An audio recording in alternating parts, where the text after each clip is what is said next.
Let me show you how to use the Signal mobile app. If you're trying to try out the app of Signal and this is the first time, let me show you the few important areas that you need to watch out. Now, in order for you to use the app, you will need to first of all download the application and make sure you have logged in using your phone number. Once you're inside of your app and have been logged in, you'll see this interface where you have a couple of options. The first thing that you need to know is if you're trying to chat with someone inside of Signal, you can tap on this pencil icon on the bottom right, and then you'll be able to see all of the contacts that are saved on your phone. And if the other person also uses Signal, you'll be able to find their names inside of this list. Even if you don't have a person's contact saved in on your phone and you do know the number, you can tap on the find by phone number option and then search up their phone numbers.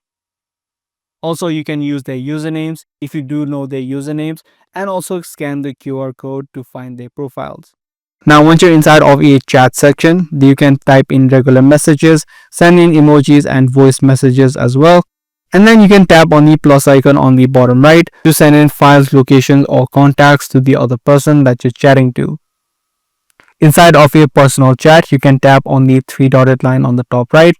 Head over to chat settings and you can turn on a setting called disappearing message, which lets you set a time period when the other person views the message will be automatically deleted.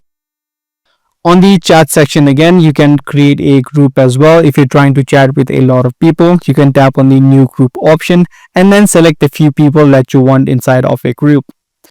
Signal also allows you to add in stories if you tap on the bottom right option and then add in your own stories. So that's basically how you use the app of Signal. Do give this video a thumbs up and also make sure you subscribe if you are interested in more future videos just like this.